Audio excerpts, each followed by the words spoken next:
Pourquoi vous aimez la musique ? Vous vous êtes déjà posé cette question ? C'est pas forcément commun de se dire « Tiens, j'aime bien les pommes, mais pourquoi j'affectionne autant les pommes ?» Est-ce que ça a un lien avec Chirac, qui était président au moment où je découvrais la vie ? Est-ce que ça a un lien avec ma belle Normandie ? Ou est-ce qu'encore cette pomme est présente partout autour de moi et je m'y suis habitué, que cette routine me réconforte et que ça ne m'avait pas déplu la première fois que j'en avais écouté une ? Aujourd'hui, je ne vais pas vous parler de pommes, bien que ce soit une artiste formidable qu'on verra sûrement dans une autre vidéo un jour. Mais vous l'aurez compris, cette métaphore de la pomme, je l'utilise pour vous emmener sans pépin à ce qui est pour moi la musique, et plus précisément le vinyle. Chaque album a son histoire, chaque album a son art. La beauté de l'art est de transmettre des émotions que chacun va percevoir différemment. Moi, si j'aime tant la musique, c'est pour toutes les émotions et souvenirs que j'emmagasine en elle. De mettre cela en physique, dans ce vinyle, c'est une partie de mon film autobiographique qui tourne sous vos beaux yeux et qui font vibrer vos belles oreilles.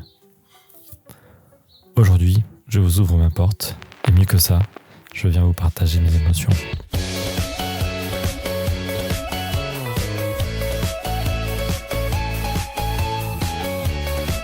Alors oui, aujourd'hui, on ne va pas parler de la production légendaire de Rick Rubin ou de Damon Albarn qui va se dire Eureka quand une pomme en plastique tombe de son arbre artificiel, ou bien encore que Kevin Parker a tout fait lui tout seul. On va parler plutôt de pourquoi j'ai eu envie d'avoir un album physique et pourquoi ces chansons-là précisément. Vous allez voir que c'est une des choses les plus dures, les plus difficiles, sélectionner les meilleures musiques pour les mettre sur un album, surtout quand, comme moi, on aime vraiment tous les styles de musique et qu'on écoute la musique au quotidien pendant des heures depuis qu'on est tout petit. Ce sentiment de liberté quand on écoute une musique, ces souvenirs qui nous reviennent, et le simple fait de se sentir vivre, du haut de mes 28 ans, j'en avais quand même pas mal de chansons à trier. Pour mon anniversaire, j'ai sauté sur l'occasion, j'ai été sur le site Vinyl ici, il n'y a aucune collaboration commerciale, et j'ai créé ce magnifique album. Est-ce le meilleur pour moi ?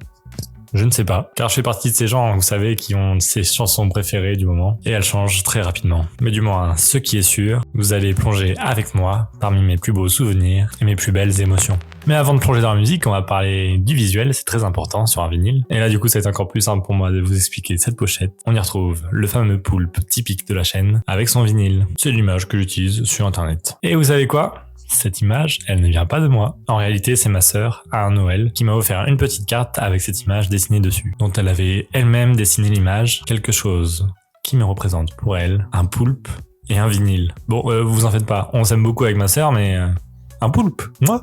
Ok, pour explication, on a grandi au bord de la plage, au bord de la mer, animal marin est donc là pour représenter la vie qu'on mène près de l'eau. Et d'ailleurs, j'en suis toujours pas détaché de l'air marin. Mais du coup, pourquoi le poulpe et pas, je sais pas, un dauphin par exemple ? Mais pourquoi le choix d'un poulpe ? Est-ce qu'il y a une symbolique ? Est-ce que c'est le fait de pouvoir s'adapter à son environnement complexe ? Est-ce que c'est le côté plutôt multitâche avec ses 8 bras indépendants ? Parce que oui, j'en fais beaucoup de tâches en même temps. La sauce tomate, le chocolat, la boue. Heureusement que j'ai une bonne machine à laver. Ou est-ce l'image mentale d'une personne créative à 1000 projets ? Ou bien encore c'est la profondeur intérieure, ma personnalité qui doute, anxieuse et sujette à introspection ? En tout cas, ce qui est vrai, c'est que j'en aurais lâché pas mal d'encre depuis le jour où j'ai reçu cette carte. Et bon, pour le vinyle, j'ai vraiment besoin de vous expliquer. Les couleurs, bleu et jaune, représentent évidemment la mer et la plage, mais le bleu, qui est ma couleur préférée, est plutôt utilisé ici pour représenter le calme, l'authenticité et l'émotion. Le bleu, c'est une couleur pour moi intemporelle, comme les vinyles. D'accord, mais pourquoi le jaune alors ? Le jaune pour moi c'est la passion, la vibration, la lumière que la musique émet en toi. Elle éclaire tes émotions, et cette couleur ça me permet également de mettre en lumière tous les détails cachés des vinyles que tu n'aurais peut-être pas vus. C'est pour cela que j'ai choisi ces couleurs. Enfin, on a la phrase « l'amour du disque ». Alors ce n'est pas juste un simple jeu de mots avec l'amour du risque, c'est le but de ma chaîne, Yo-Yo en vinyle. C'est presque comme une devise à la résistance douce, à la musique jetable, aux algorithmes et au streaming impersonnel. Le but de la chaîne, c'est d'écouter un album en entier, à une époque où tout va trop vite. Laissons le temps aux émotions de nous transpercer. Bon, c'est vraiment un album assez spécial. C'est comme si je vous invitais dans mon jardin secret. Installez-vous confortablement, je vais vous raconter ma petite histoire. Comme ça, un album assez unique, je vous mets la tracklist juste ici. Et sachez que vous pouvez retrouver sur mon Spotify une playlist contenant toutes les musiques de cet album, dans l'ordre. Et au passage, n'hésitez pas à écouter la playlist des best-of des albums traités en vidéo. Pour l'ambiance générale de cet album, j'ai voulu faire ressortir l'explosivité, la force, la puissance, la confiance qu'on peut ressentir. Puis le calme, la sérénité, et enfin un moment de doute, d'introspection, mais également d'espoir. En gros, c'est une vulnérabilité derrière une grande carapace. Il faut souvent creuser derrière une image. On démarre l'album avec 505 d'Arctic Monkeys. J'en ai déjà parlé dans ma vidéo AM d'Arctic Monkeys, mais je trouvais important d'en parler 2 secondes. Elle fait partie de ces musiques uniques qui me font vibrer, et elle revient toujours parmi mes chansons préférées. 505, c'est la montée en puissance, mais aussi la tension que l'amour peut te faire ressentir.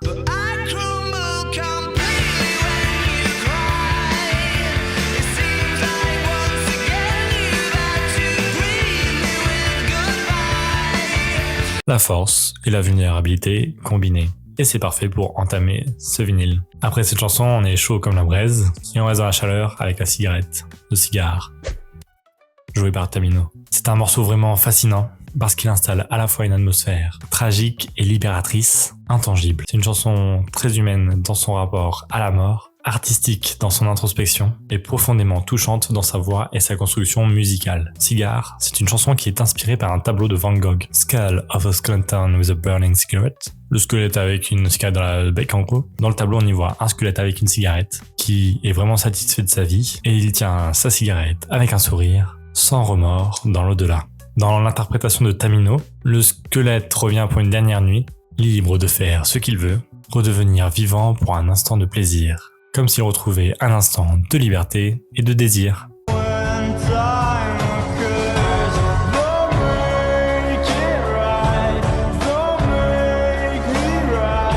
Il évoque le fait que tout meurt, ainsi que la mémoire, et la façon dont on se souvient.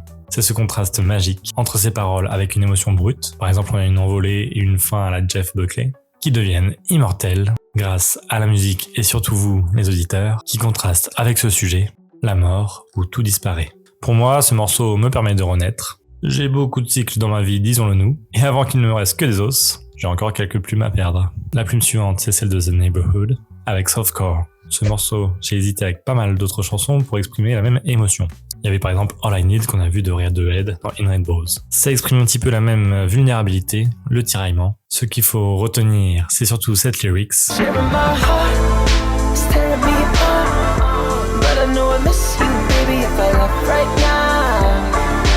Ça indique que l'ouverture aux autres est à la fois belle mais douloureuse. Et enfin, on a la dernière lyrics.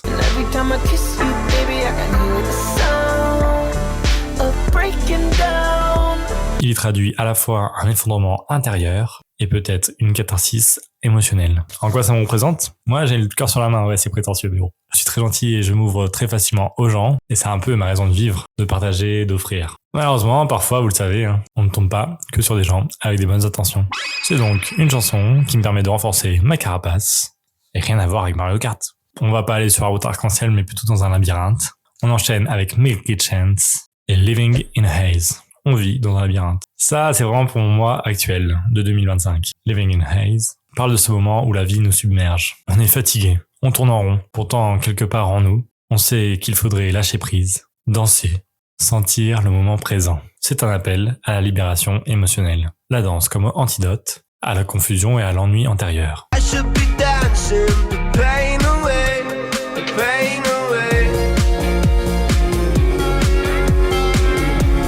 Pour moi, ça résonne peut-être un petit peu avec les phases de mon quotidien. Entre le sport, le boulot à côté, parce que je suis pas que youtubeur, vous le savez. Mes projets YouTube et mes up and down émotionnels. La chanson incarne parfaitement cette lutte entre le slow burn, on va dire, de la fatigue et le besoin de se reconnecter et de vibrer réellement. Pour moi, Living in a Haze, c'est surtout cette nécessité de créer. J'ai besoin de création dans ma vie. Et c'est ça qui me fait danser, qui est mon antidote. En parlant d'antidote, un petit bisou, c'est bien aussi, non ? On va parler d'une chanson très récente qui s'appelle I Like the Way You Kiss Me d'Artemas.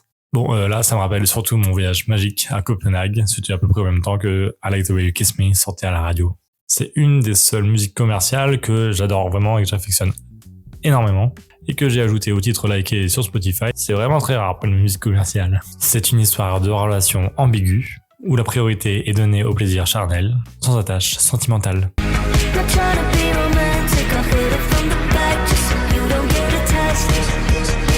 Artemas va affirmer dans une interview que la chanson explore la réalité des relations modernes, où l'intimité physique prime souvent sur la profondeur émotionnelle. Moi j'y retiens surtout l'énergie procurée par ce tempo vif à 150 BPM et l'ambiance rétro-futuriste assez sombre. Parfaite pour mes karaokés sous la douche, mais surtout ça me rappelle les très beaux quartiers et les endroits que j'ai visités à Copenhague. Et vraiment, aller là-bas, c'était vraiment super cool. Mais en attendant, le prochain voyage, ça va être avec Shadow of the Day. C'est la fin de la première phase, clôturée par Linkin Park. Shadow of the Day, c'était pour moi l'adolescent que j'étais, le pansement de mes journées sombres. Le coucher de soleil,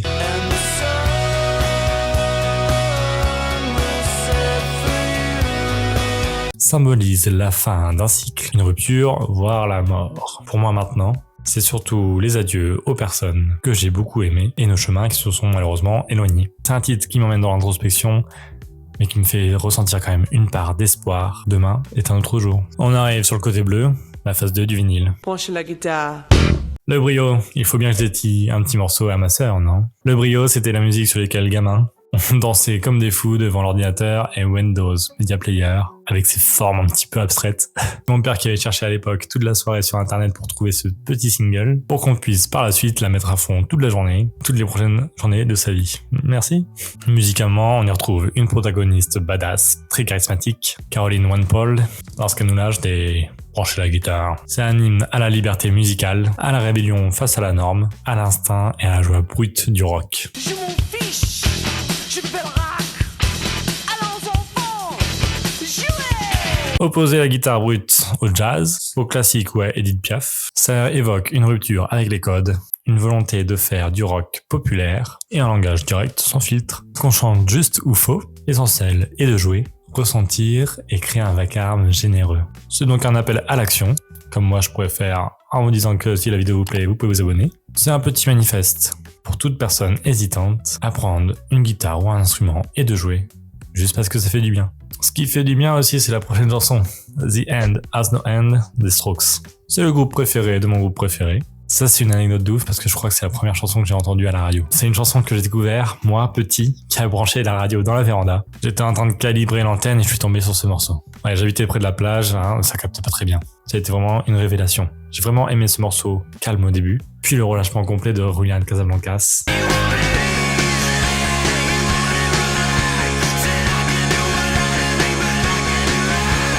C'est décidé, je suis amoureux de la musique. C'est ainsi que tout commence, alors que le titre me dit que la fin n'a pas de fin. Peut-être que mon amour de la musique n'aura jamais de fin. Maintenant, c'est pour moi un espoir. La vie est un cycle. Une fin en appelle une autre, mais crois-moi, avec des efforts, ça finira par payer. En parlant de payer, si on prend un petit ticket pour un cinéma qui a deux portes, Tudor Cinema Club, What You Know, c'est la prochaine chanson. Vous connaissez tous cette chanson, c'est sûr. C'est peut-être une des meilleures chansons du rock indie moderne. Moi, je me souviens, c'était pour mon 14e anniversaire. Le morceau venait de sortir, et comme chaque matin où je me réveillais, je mettais la radio, et je découvrais cette pépite.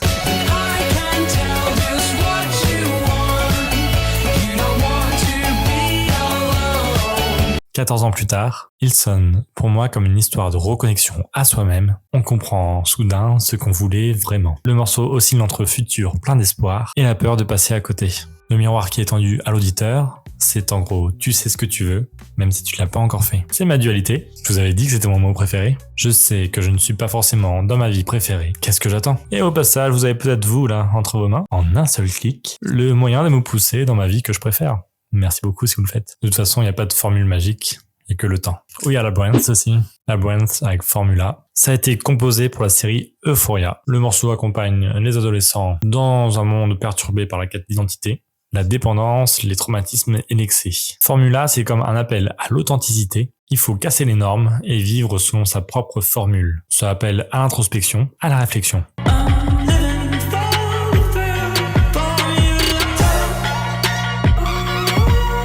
C'est la musique que je mets en conduisant la nuit ou lorsque je regarde le mouvement répétitif mais unique des vagues. Quelle est ma formule? En tout cas pour la Labyrinth, c'est... La chanson suivante, c'est peut-être la plus culte de l'album, Walk on the White Side de Lou Reed. Si C'est une chanson très connue, autant pour sa forme musicale innovante que pour ses propos assez audacieux et subversifs. Alors, Lou Reed, on en a déjà parlé, hein, c'est le leader emblématique de The Velvet Underground, qui a d'ailleurs inspiré les Strokes, qui a inspiré Arctic Monkeys. Donc, fallait évidemment remercier ce grand monsieur. La musique est un hommage à certaines figures de la scène underground new-yorkaise, notamment les artistes liés à Andy Warhol et sa Factory. Chaque couplet parle d'un personnage réel de la Factory. C'est souvent des personnes trans, travailleuses du sexe ou des artistes marginaux. On y retrouve les 5 personnages: Holly, Candy, Little Joe, Sugar Plum Fairy et Jackie. Ce morceau, c'est un peu un rêve américain inversé.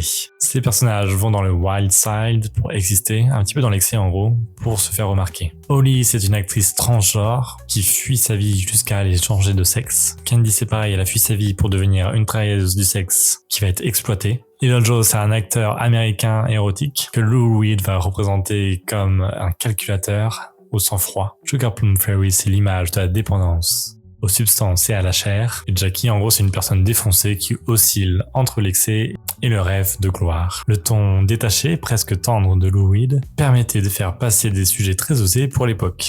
Candy came from out on the island. In the back room, she was everybody's darling. Alors moi gamin j'aimais bien et je chantais comme à l'équipe Motown. Bon, quand j'ai compris ce que je chantais, ça a été très différent. C'est un hymne à tous ceux et celles qui vivent en marge, rien à voir avec Homer Simpson, non pas avec honte, mais plutôt avec fierté. Et moi ça me fait marrer quand même un titre qui parle de fellation, de transidentité et de prostitution. À l'époque, ça passait à la radio, comme quoi il a ouvert la voie. Il n'a pas inspiré que les Strokes, ce monsieur Reed. Ce morceau, pour moi, il me fait vibrer et il résonne comme plutôt le calme et le meilleur des messages, la meilleure des réponses possibles. Et le dernier message, ça va être Agar Agar qui va nous donner avec I'm That Guy. Je suis ce gars-là. Agar Agar, si vous connaissez pas, c'est un duo de français, Cara Capagli et Armand Bultel. Musicalement, c'est un électropop sombre et moite, avec des boîtes à rythme assez lentes et des synthés disco-acides. Ça crée à la fois une atmosphère fouillie, froide et captivante. C'est une balade électro longue, environ 7 minutes, flegmatique mais très envoûtante. On y retrouve une ambiance assez mystique.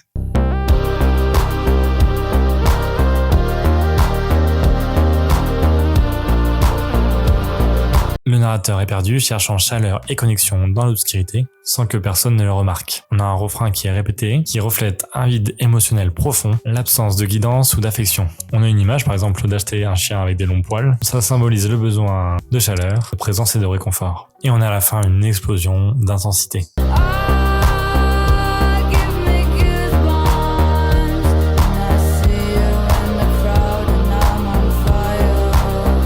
Envahi par une émotion intense qui peut être aussi destructrice. I'm on fire. Je suis en feu. Alors évidemment, ce morceau, c'est une métaphore avec plein d'interprétations possibles. Est-ce que c'est une personne en grande souffrance mentale qui ne trouve pas de solution? Est-ce une âme qui essaie de ressortir derrière une carapace? Ou une relation toxique qui consume la personne à petit feu? Pour moi encore, ça fait écho à la fin d'un cycle, la fin d'une emprise d'une personne sur une autre, ou encore être sous l'empire d'une addiction. Ne vous en faites pas, moi j'ai pas vraiment d'addiction.